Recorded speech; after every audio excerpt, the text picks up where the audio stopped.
Yes, sir. Yes, sir. We back. We back, y'all. We here. We here with another video. We got us another one. So we're gonna be looking at the Fatal Fury card that happened in Times Square in New York City. All right. So it's three different fights on that card that we're gonna be breaking down. It's gonna be Teofimo Lopez against Arnold Barboza Jr. It'll be Devin Haney against Jose Ramirez. It's going to be Ryan Garcia against Rolando Romero. So, of course, we got to break those down. But before we do that, we are powered by DNS Cleaning. So if you're in the Hampton Roads, Virginia area and you need cleaners, those are the people you want to tap in with. So feel free to reach out to me. I can get you all the information that you need. Or if you would like to reach out to them yourself, they're on Instagram and they're on Facebook. Also, DNS Cleaning Services, LLC. They will get you taken care of. Also, we do have sponsorship opportunities that are available as well. So tap in with your boy. Feel free to send me an email, send me a private message on any of our, social media platforms, and we'll be more than happy to discuss business and discuss growth and evolving, all that good stuff. But let's get to this thing. Like we said, y'all, it's gonna be three fights that we're going to be discussing. Now, the first one, all right, is going to be Teofimo Lopez against Arnold Barboza Jr. Arnold Barboza Jr. was on a nice little tear, nice little win streak, if you will, going into this fight. Of course, he had that fight with Jack Catterall that set him up for this opportunity with Teofimo Lopez. And, I mean, this is a fight that Barboza has been wanting for a minute. You could tell by the build-up and all that stuff. There was just this fight, as far as the genuine dislike for opponents, I think this fight had the most genuine disdain as far as between the two fighters. But it was a good fight. This fight was a good one. Barboza, he came out, he tried to do the best he could. I just think Teofimo was just a little faster. They say there's levels, right? There's levels in boxing. I just think on this night, Teofimo was just on a different level. Just the hand speed was apparent. It just seemed like Teofimo was able to get to the punches just that much sooner, just a little quicker than Arnold Barboza Jr. And Barboza was trying. Don't get me wrong. He was legitimately trying. But, when you just have someone that's just a little bit faster, that's able to beat you to the punch and gives you just certain things to think about, the feints. The feints is also something that we got to talk about, y'all, because there were a number of times Teofimo would feint and it throw Barboza off because you don't know if Teofimo is going to be punching off those feints or if it's just a feint just to get a reaction out of Barboza. And Teofimo is so good at that, and you can see that played a role in the fight as well. So Teofimo did end up getting the unanimous decision win. He remains the champ. He remains the man. As far as with his WBO belt at 140 pounds, they're asking what's next. He's saying that he's Dora Explorer and he wants boots.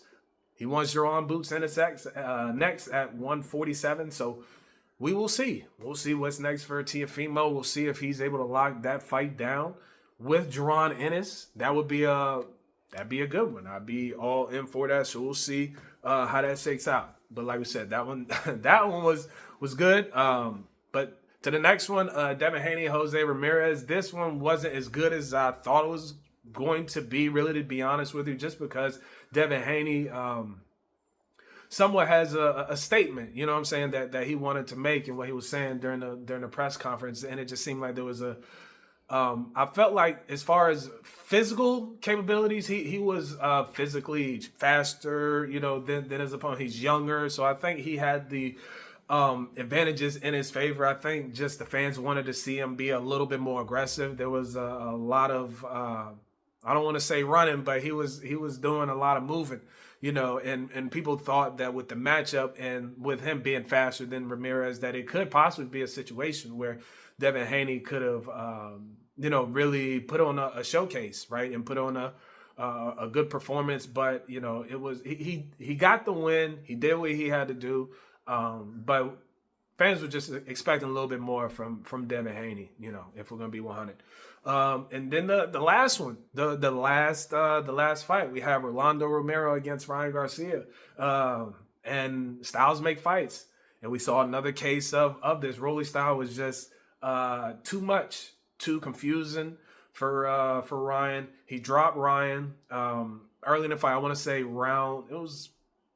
I want to say around 3 or 4, something around that time. And you could tell right after that knockdown, that's when, Ryan's confidence just wasn't the same. His offensive output was the same. He was thinking, more. So that meant Rolly was able to be a little bit more offensive. And that was just throughout the course of the fight. So, Rolly was just a bad matchup for Ryan Garcia on this night. And maybe he just has Ryan's number. Those guys have a history. Those guys have sparred together. So it could just be a situation where Rolando Romero just is familiar with Ryan Garcia and knows he has certain tools in his toolbox that he can use against Ryan Garcia that will end up being successful. And one thing is, Rolly is stronger than people think. Rolly is a more of a power puncher than people give him credit for. If you look at his lower base, his legs, and if you go back and if you look at the fight between Ryan and Rolly, just look at his back. Look at his back. So Rolly is a sneakily strong individual. So he was the better man that night. So he puts himself in a situation for maybe a big fight. Who knows? So we know that Devin Haney, Ryan Garcia rematch could be on pause. Who knows? But if they keep going with it, it did take some sting away from it because to me, neither guy really stood out as far as their performance. So it really doesn't have a lot of buzz going into the rematch if that's the route that they decide to take. Maybe both guys get another matchup.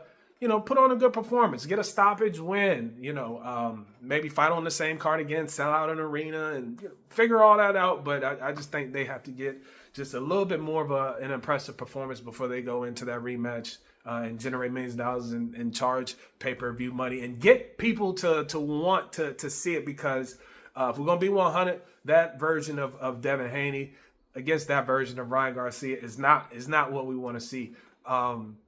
There is a way that they can get that matchup to the event that people want to see, obviously, because people saw the first one. But I just think both guys, they just have to have a little bit more of an impressive performance before they go into that. And maybe it's because Devin was off for a while and this is his first fight back. And Ryan, obviously, coming off that suspension, this is his first fight back. So we'll see what happens. But I think that rematch is still in their back pocket. I think it's something that they can eventually make work. But it's just a matter of how it happens, right? How it all shakes out. So make sure you guys stay locked in. So when everything shakes out, I'll have everything here for you. So for me, for Sugar Ray, for my man Iron Mike, we up out of here, y'all. Peace.